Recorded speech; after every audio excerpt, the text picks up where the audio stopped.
ની ખાસ રજૂઆત કોમોડિટી રિપોર્ટમાં આપનું સ્વાગત છે અને હું છું જર્નાલ કંટી।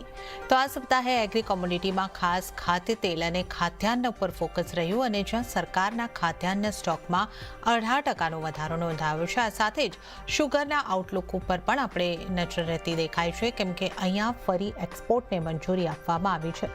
વૈશ્વિક બજારમાં ખાદ્ય તેલની કિંમતોમાં ફરી ઉછાળો આવતા હવે ત્યાં કેવું આઉટલુક બની રહ્યું છે તેની સાથે અન્ય એગ્રી કોમોડિટીમાં કઈ રીતે કારોબાર થઈ રહ્યો છે, આ તમામ મુદ્દે આજે આપણે નિષ્ણાતો સાથે ચર્ચા કરીશું। ચર્ચાની અંદર ટ્રેડબુલ સિક્યોરિટીઝના ભાવિક પટેલ પણ જોડાઈ ગયા છે। ભાવિકજી, આપણે ચર્ચાની શરૂઆત ખાદ્ય તેલ અને એનો ઇમ્પોર્ટ જે વધી રહ્યો છે, સાથે સાથે કિંમતોની અંદર વધારો થઈ રહ્યો છે, એની અહીંયા આગળથી ચર્ચા કરી રહ્યા છે। તો જે રીતે આપણે ખાદ્ય તેલનો ઇમ્પોર્ટ વધતો જોયો છે, કિંમતોમાં પણ ખાસો ખાદ્ય તેલની અંદર આપણને વધારો આવતો દેખાયો છે। તો ઇન્ટરનેશનલ માર્કેટમાં પણ ખાદ્ય તેલની કિંમતો વધી છે। 2 મહિનાની ઊંચાઈ પર પામ ઓઇલ, 3 મહિનાની ઊંચાઈ પર સનફ્લાવર ઓઇલ, રાઈના તેલનો ભાવ પણ આપણને વધતો દેખાયો છે। તો આ ખાદ્ય તેલની આખી પરિસ્થિતિને તમે કઈ રીતે જુઓ છો? Good morning. આઈ થિંક જેમ રવિએ કીધું એમ આઈ થિંક ગવર્મેન્ટ થોડુંક બેલેન્સિંગ એક્ટિંગ કરે છે, કારણ કે હમણાં જ આપણે જોયું કે દિવાળીનો ટાઈમ હતો એટલે યુઝ્યુઅલી પ્રાઇસીસને લો કરવા માટે ઇમ્પોર્ટ ડ્યુટી હતી ઓછી કરી હતી, બટ હવે અત્યારના એક જે ગવર્મેન્ટે કહી રહ્યું છે કે થોડુંક આત્મનિર્ભર થવા માટે, તો અત્યારના ઓઇલ સીડ ફાર્મર્સ છે એ લોકોને ટેકો આપવા માટે એ લોકો સ્ટેપ્સ લઈ રહ્યા છે। એમાં એક આ હતું કે અત્યારના જે નેપાળથી ઇમ્પોર્ટ થઈ રહ્યું છે એના લીધે એટલીસ્ટ આપણે જે ઓઇલ સીડ ફાર્મર્સ છે એ લોકોને નુકસાન થઈ રહ્યું છે, કારણ કે નેપાળ જે પોતે એટલું બધું કન્ઝમ્પશન નથી કરતું, પણ એ લોકો ઇમ્પોર્ટ કરી રહ્યા છે અને રિફાઇન કરીને આપણને એક્સપોર્ટ કરી રહ્યા છે। ફ્રી ટ્રેડ એગ્રીમેન્ટમાં જે સ્ટાર્ટિંગમાં ગયા 6 મહિનામાં આપણે જોયું કે બહુ ઓછું ઇમ્પોર્ટ થઈ રહ્યું હતું, હવે અત્યારના જોઈએ તો બહુ વધારે ઇમ્પોર્ટ થઈ રહ્યું છે। એટલે થોડુંક એલાર્મિંગ જરૂરથી છે। અને જેમ આપણે કીધું કે આપણે જો આના ઉપર પણ ડ્યુટી લગાવીશું તો આપણો ઓવરઓલ જે માર્કેટમાં વિચાર જે છે કે ઇન્ડિયા સૌથી વધારે ડ્યુટી લગાડે છે, તો એ પણ એક છબી ખાસ થશે, ખરાબ થશે। તો ઓવરઓલ આઈ થિંક એક બેલેન્સિંગ એક્ટ છે, બટ આઈ થિંક અહીંયા હાલ અત્યારના લાગી રહ્યો છે કે આ જે રીતે નેપાળ આપણને સપ્લાય કરી રહ્યું છે એ થોડુંક ગમે તે રીતે એક આપણે કહીએ કે રૂલને થોડોક બેન્ડ કરી રહ્યું છે, જે ઓવરઓલ આઈ થિંક ઇન્ડિયાના પોલિસી માટે સારું નથી। તો આઈ થિંક જે સેફ્ટાએ જે લેટર લખ્યો છે, આઈ થિંક મને લાગી રહ્યો છે કે સાચું છે કે આપણે એટલીસ્ટ જે ઇમ્પોર્ટ થઈ રહ્યો છે નેપાળથી, જે પોતે પ્રોસેસ કરી રહ્યા છે, જે પોતે એટલું કન્ઝ્યુમ નથી કરી રહ્યા, બટ અહીંયા આપણે ડમ્પ કરી રહ્યો છે, એના ઉપર થોડુંક ઇમ્પોર્ટ ડ્યુટી લગાવવી જોઈએ, તો જ એટલીસ્ટ આપણે જે ઓઇલસીડ કોમ્પ્લેક્સ, જે ઓઇલસીડ ફાર્મર્સ છે એ લોકોને ટેકો દેવો પડશે। કારણ કે અત્યારના આની પહેલા પણ આપણે જે ચીપ ઇમ્પોર્ટ કર્યું, પણ એ રિટેલમાં દેખાયું નહોતું, એ સસ્તું નહોતું થયું, અને ઓવરઓલ હવે પ્રાઇસીસ ઇન્ટરનેશનલમાં જોઈએ તો થોડાક વધી રહ્યા છે।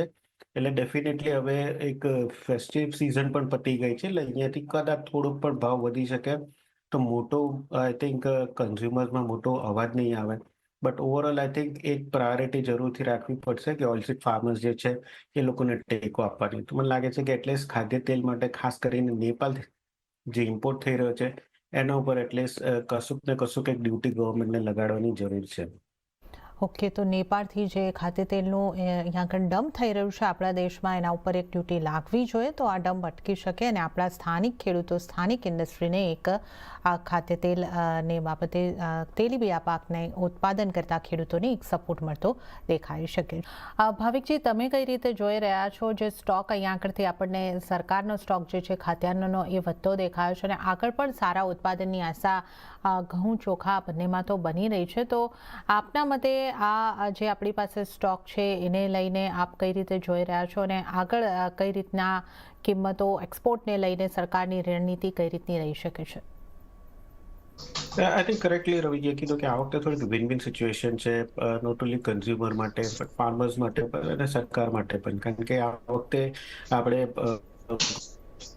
ઘઉંનો સ્ટોક જોઈએ તો નિયરલી 3 મિલિયન ટન વધારે છે, ચોખાનું જોઈએ તો 9 થી 10% મિલિયન વધારે છે।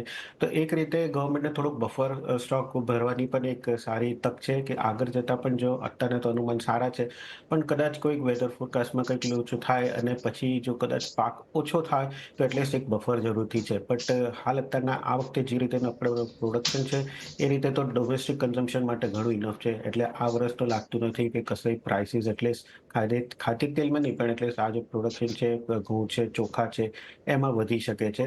અને જેમ રવિજીએ કીધું કે આઈ થિંક ઘઉંમાં થોડુંક આપણી પાસે માર્જિન છે કે જ્યાં એકવાર એક્સપોર્ટ આપણે આપી શકીએ. આઈ થિંક ચોખામાં પણ જોઈએ તો ચોખામાં પણ હજી થોડુંક માર્જિન છે કે જે એક્સપોર્ટનું હોવું જોઈએ. તો આ વખતે એટલીસ્ટ ગવર્મેન્ટ છે એ લોકોની એક તરફ થોડુંક પોઝિટિવ છે કે એટલીસ્ટ આ બાબતે જો ઇન્ફ્લેશન વધશે નહીં, કારણ કે આપણી પાસે પૂરતી ખપત છે. અને અહીંયાથી આઈ થિંક મને લાગે છે કે ઘઉં અને ચોખા બેવમાં થોડુંક એક્સપોર્ટનું એ લોકો કોટા જે છે વધારી શકે છે. એ રીતે એટલીસ્ટ આપણી પાસે એક્સ્ટ્રા વધારે ઇન્વેન્ટરી પણ નહીં રહે, બફર સ્ટોક પણ નહીં રહે, અને જે પ્રાઇસ જે છે એટલીસ્ટ એ ખેડૂતો છે એ લોકોને પ્રોપર આપી શકે છે. તો મને લાગે છે કે ચોખા અને ઘઉં એ બેમાં થોડુંક એક્સપોર્ટ સાઇડ આ સાલ એટલીસ્ટ ગવર્મેન્ટ જે છે એ થોડુંક વિચારશે. આ વર્ષમાં ચોખા અને ઘઉં આમ બંને માટે એક એક્સપોર્ટનું સરકાર વિચારી શકે છે. અને આ આપણે ખાદ્યાન્નની વાત કરી, પણ શું આ જ બાબતે ભાવિકજી તમારો કઈ રીતનો વ્યૂ છે? આ જે પાર્સલ મંજૂરી એક્સપોર્ટને સુગરને આપવામાં આવી છે એને લઈને? જી જરૂર. ઇનફેક્ટ આ શુગર ઇન્ડસ્ટ્રીની ક્યારની માંગ હતી. ગયા વર્ષ પણ આપણે જોયું હતું કે ભાવ ઇન્ટરનેશનલમાં વધ્યા હતા, પણ અહીંયા એક્સપોર્ટનું બંધ હતું એટલે આપણે ભાવ વધ્યા નહોતા. અને આ વખતે ગવર્મેન્ટ એટલીસ્ટ છેલ્લા 3 વર્ષમાં જે એવરેજ આઉટપુટ છે એના ઉપર એટલીસ્ટ જે શુગર મિલ્સ છે એ લોકોને યુનિફોર્મ એક્સપોર્ટ કોટા આપ્યો છે. અને આના લીધે એટલીસ્ટ જે શુગર મિલ્સ છે એ લોકો એમને ડ્યુઝ આપી શકે છે. અને આઈ થિંક કુંવરજી દેવેન્દ્રજીએ કીધું છે કે આગળ જતા મને નથી લાગતું 10 લાખ મેટ્રિક ટનથી વધારે એક્સપોર્ટ કોટા થઈ શકે. આઈ થિંક ઘટી શકે છે, કારણ કે ઇન્ટરનેશનલમાં પણ આપણે જોઈ રહ્યા છે કે પ્રાઇસીસ થોડીક વધી રહી છે. એટલે ગવર્મેન્ટ એક થોડુંક બફર સ્ટોક જરૂરથી એમને પોતાની પાસે પણ રાખશે. એટલે આઈ થિંક 10 લાખ જે મેટ્રિક ટન છે ડેફિનેટલી સારું છે. એનાથી વધારે મને પણ એક્સપેક્ટેડ નથી. મે બી એનાથી ઓછું પછી થઈ શકે છે એક્સપોર્ટ કોટા. પણ હાલ અત્યારના તો જે રીતે આપણી પાસે એક્સેસ ઇન્વેન્ટરી છે ઇથેનોલનું જોઈ રહ્યા છે, તે રીતે તો એક્સપોર્ટ કોટા આપવાની જરૂર જ હતી. ઓકે, તો આ 10 લાખ મેટ્રિક ટનથી આગળના સમયમાં સરકાર આ કોટા ઘટાડી શકે છે. જે રીતે શુગરની કિંમતો આંતરરાષ્ટ્રીય માર્કેટમાં દેખાઈ રહી છે, તો બફર સ્ટોક ભારત પાસે રાખવો પણ જરૂરી લાગી રહ્યો છે. તો આપણે અહીં આગળથી શુગરની ચર્ચા કરી, ખાદ્યાન્નની ચર્ચા કરી, ખાદ્ય તેલની ચર્ચા કરી, અને આ ખાસ ચર્ચામાં જોડાવા બદલ રવિજી આપનો અને ભાવિકજી આપનો ખૂબ ખૂબ આભાર. તો આ સાથે જ કોમોડિટી રિપોર્ટની આ ખાસ રજૂઆતમાં હાલ પૂરતું આટલું જ. હાલ મને પણ આપશો રજા, પણ વધુ અપડેટ અને સમાચારો માટે આપ જોતા રહો CNBC બજાર. નમસ્કાર.